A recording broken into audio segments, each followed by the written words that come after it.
இயேசு உங்களை நேசிக்கிறார். பிரியமானவர்களே, இந்த நாள் ஆண்டவர் நம்மளோடு பேசும்படியாய் வேதத்திலிருந்து ஒரு வசனத்தை கூட வாசித்து ஆண்டவர் நம்மளோடு இடைபடுகிற காரியத்தை பார்ப்போம். அது லூக்காவின் புஸ்தகம் 22வது அதிகாரம் 61வது வசனம். அப்பொழுது கர்த்தர் திரும்பி பேதுருவை நோக்கி பார்த்தார்.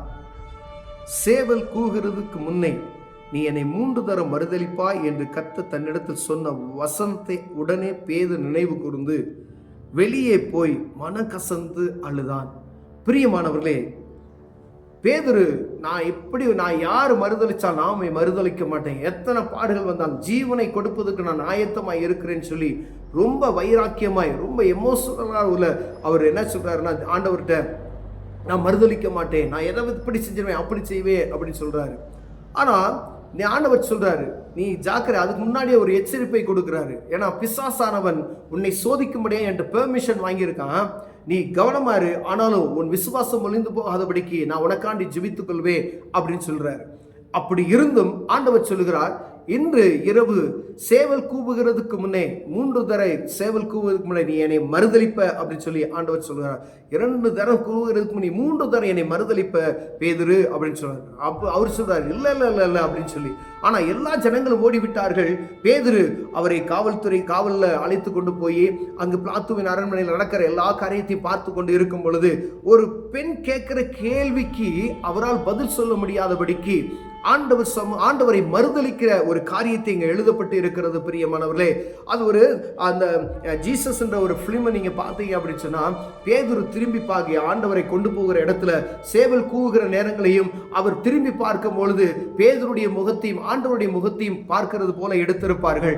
அப்ப பார்த்ததுமே மனம் இருதயம் நொறுங்குண்டு கனம் கசந்து, ஒருவேளை இது எளிமையாக எழுதப்பட்டு இருக்கிறது, ஆனால் அந்த மனக்கசப்பு என்பது ஒரு மனிதனுக்கு எப்படி இருக்கும் என்பதை அதை உணர்ந்து பார்த்தாதான் ஒரு பாரம். எனக்கு அன்பான ஒருத்தரை நான் மறுதலித்துட்டேனே, யாரும் தெரியாதுன்னு சொல்லிட்டேனே, ஆண்டவர் சொன்ன அந்த வார்த்தைக்கு நான் கீழ்ப்படியாதபடி ஒருவேளை பலன் தாங்கன்னு சொல்லி கேட்டிருந்தா அவர் கொடுத்திருப்பார். ஆனா நான் பெருமையா நான் சொல்லிட்டேன், ஆனா அவர் சொன்ன அந்த வார்த்தை நின்றுச்சு, நான் மறுதலிச்சுட்டேனே. ஒரு வேலைக்கார பெண்ணிட்ட போய் நான் என்ன செஞ்சுட்டேன், அவரை யாருன்னே தெரியாது, சத்தியமும் மறுதலிக்கும் அவன் தொடங்கினான் என்று வேதம் எழுதியிருக்கிறது. பிரியமானவர்களே, அநேக நேரங்களில் நாமும் அப்படிதான் இருக்கிறோம். பாருங்க, உலகத்தினுடைய காரியத்துக்காய் சில இச்சையான சில சின்ன காரியங்களுக்காய் நாம் பொய் பேசுகிறதுக்கு பிசாசானவன் நம்மை தூண்டி விடுகிறான். பிரியமானவர்களே, ஏன்னா பேதுருட்ட சொல்றார் ஆண்டவர், உன்னை சோதிக்கும்படியாக பிசாசானவன் பெர்மிஷன் வாங்கியிருக்காயா அப்படின்னு சொல்லி.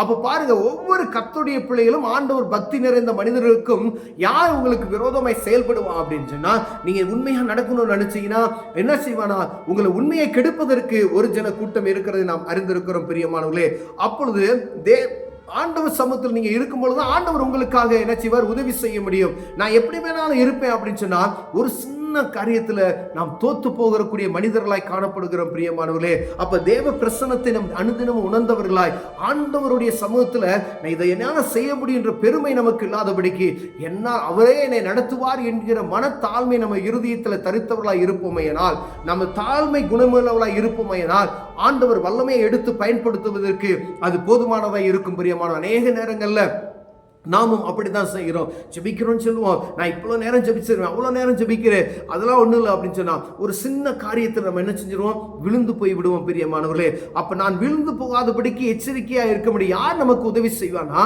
ஆண்டவர் தான் உதவி செய்ய முடியும். அப்போ அவருடைய சமூகத்தில் நம்ம கேட்கிற ஒவ்வொரு கேள்வியும், அவர் சமூகத்தில் நம்ம ஜெபிக்கிற ஜெபம், அவரோடு நம்ம வைத்திருக்கிற உறவு நம்மை பாதுகாக்கிறதுக்கு அது வல்லமையுள்ளவராக இருக்கிறது. பிரியமானவர்களே, அநேக நேரங்களில் அதை நாம் மறந்துடுறோம். என்னுடைய பலன், என்னுடைய காரியம் எனக்கு செய்ய முடியும் அப்படின்ற ஒரு பேதுருவுக்குள்ள இருந்தது போல ஒரு முரட்டுத்தனமான ஒரு வைராக்கியம் கொண்ட ஒரு பெருமை படைத்த ஒரு இருதயம் இருக்கிறதை நாம் அறிந்திருக்கிறோம். அதெல்லாம் விட்டுட்டு என்னால முடியாத ஆண்டவரே, நீங்க எனக்கு உதவி செய்யுங்க அப்படின்னு சொல்லி கேட்போமா, ஏனால் ஆண்டவர் நமக்கு என்ன செய்வார், அந்த காரியத்திலிருந்து விடுவிப்பதற்கு பலன் தருவார். நான் மதுபானம் பண்ண மாட்டேன், நான் இந்த 40 நாள் மதுபானம் பண்ண மாட்டேன்னு சொல்லுவாங்க. ஆனா 40 நாள் முடிந்ததுக்கு அப்புறம் என்ன செய்றாங்க, அது மதுபானத்தை குடித்து விடுகிறார்கள். உபவாச நாட்கள் அது நான் 40 நாள் நான் பொய்யே பேச மாட்டேன், 40 நாள் நான் பூவே வைக்க மாட்டேன் அப்படின்னு சொல்லுவாங்க. ஒவ்வொருக்கும் ஒவ்வொரு காரியத்தை அது அவங்க செய்யறாங்க. சரியான காரியம், ஒரு அர்ப்பணிப்பு. ஆண்டவருக்கு நான் எதை செய்யறேன்னு, ஆண்டவர் நம்முடைய பாவத்தை மன்னிப்பது தன்னையே பலியாய் கொடுத்திருக்கிறார் பாருங்க. நீ மதுபானம் விட்டுட்டு நீ மொத்தமா குடிக்கிறது ஒரு காரியம். நீங்க இன்னைக்கு நான் சாப்பிட மாட்டேன்னு சொல்லிட்டு மொத்தமா நம்ம 3 நேர சாப்பாடை நம்ம சாப்பிடுறது பெரிய காரியம் இல்லை. என்னுடைய பாவத்தை மன்னிப்பது தன்னையே பலியாய் கொடுத்தவருக்கு நாம் என்ன செய்ய போகிறோம்? ஒன்னும் கேட்கல அவரு. நீ பட்னியாவும் கிடக்காத அப்படின்னு சொல்லிட்டாரு. நீ உன்னை வருத்திக்காத, இங்க இருந்து நீ எவ்வளவு தூரம் நீ நடந்து உன் கால்விங்க எனக்காக நீ எங்க நடந்து வந்தாலும் சரி, அது உனக்கு பிரயோஜனம் கொடுக்காது. உன் ஆத்மாவை சுத்தமாக வைத்துக்கொள், உனக்கும் எனக்கு உள்ள தொடர்பை புதுப்பித்துக் கொண்டே இரு என்று ஆண்டவர் சொல்லுகிறார். பிரியமானவரே, மனம் கசப்பு, ஆண்டவர் உங்களை பார்க்கிற ஒரு சூழ்நிலையை நீங்கள் வைத்துக் கொள்ளுங்க. ஆண்டவர் உங்களை திரும்பி பார்ப்பார் என்றால் அவர் பார்க்கிற பேதுருக்கு ஏற்பட்ட அந்த நிலைமை நமக்கு உண்டாகணும். ஆண்டவர் பார்க்கிற ஒரு சூழ்நிலை எனக்கு உண்டாகணும், பிரியமான உங்களுக்கு உண்டாகணும். ஏன்னா அந்த பாரம் மீண்டும் என்னை ஆண்டவர் பார்க்கிறார். ஆண்டவர் என்னை ரட்சிப்பின் அனுபவத்துக்குள்ள இருந்த நாட்களை விட்டு நான் தூரமா போயிட்டேன் அப்படி சொல்கிறேன் பார்த்தீங்களா? அப்ப ஆண்டவர் என்னை பார்க்கிறார் என்ற அந்த உள்ளுணர்வுக்குள்ள வருபமையானால் மனம் கசந்து மனம் உடைந்து நான் பரிசுத்தமாய் வாழுவதற்கு, உண்மையுள்ளவனாய் வாழுவதற்கு, உத்தமம் உள்ளவனாய் வாழுவதற்கு, அந்த பரலோக ராஜ்யத்துக்கு ஏற்ற மனிதனாய் வாழுவதற்கு, என்னை அர்ப்பணிப்பதற்கு ஆண்டவர் உதவி செய்வார். பிரியமானவர்களே, எனக்குள்ள இது முடியும் அப்படின்ற நம்பிக்கை, எனக்குள்ள இந்த வைராக்கியம் இருக்கு. அந்த காரியத்தை விட்டு என்னால முடியாது, உம்மால முடியும் அப்படின்னு சொல்லி பாருங்க, ஆண்டவர் உதவி செய்வார். உலகப்புறமான காரியங்கள் அநேக பேர் நம்ம என்ன செய்யறோம் அப்படின்னு சொன்னா, விட்டுருவேன், நான் இதை செஞ்சிருவேன் அப்படின்னு சொல்லுவேன். அப்படிலாம் நீங்க அப்படி நம்ம எந்த காரியத்தையும் மாம்சத்தினுடைய எண்ணத்துல என்னால முடியும் அப்படின்னு நீங்க சொல்லாதீங்க. ஆண்டவர் எனக்கு உதவி செய்வார். நீங்க அவர்கிட்ட கேளுங்க. உங்களால முடியாத காரியத்தை, ஒரு மதுபானத்துக்கு நீங்க அடிமைப்படுத்தப்பட்டு இருக்கிறீங்க அப்படின்னு சொன்னா, நீங்க எத்தனை மருந்து நீங்க சாப்பிட்டீங்கனாலும் சரி, அது ஒருவேளை அது உங்க இருதயத்துல அது ஒரு மறக்குவதற்கான காரியம் இல்லை. இயேசு உங்களுக்கு விடுதலை கொடுத்தாலும் மெய்யான விடுதலையா இருக்கும். பிரியமானவர்களே, ஒரு பலவீனம் இருக்கா, அந்த பலவீனத்திலிருந்து போகணும், தேவ சமூகத்துக்கு போங்க. ஆண்டவர்கள் பலவீனம் கூட என்னால பொய் பேசாம இருக்க முடியல அப்படின்னு சொன்னா, ஏதோ ஒரு 40 நாளைக்கு அடக்கி நம்மளை காத்துக்கொண்டு மௌன விரோதம் இருக்கிறது போல இருந்து விட்டு மற்ற நாள்ல பயங்கரமா பேசுகிற அப்படி ஒரு சூழ்நிலை, நான் முழுமையா என்னை ஒப்பு கொடுக்கிறேன் நீங்க சொல்லி கேட்கும் பொழுது, ஆண்டவர் தவறான வார்த்தைகள் வாயிலிருந்து வராதபடி அவர் காக்கிறதுக்கு வல்லமையுள்ளவராக இருக்கிறார். எந்தெந்த காரியம் நம்மளால விட முடியலையோ, ஒருவேளை மாம்சத்தின் பலத்தை நீங்க செஞ்சு பார்ப்பீங்க, 1 மாசம், 2 மாசம், 3 மாசம், 4 மாசம் தாக்கு பிடிப்பீங்க. 5வது மாசம் என்ன ஆயிரும்?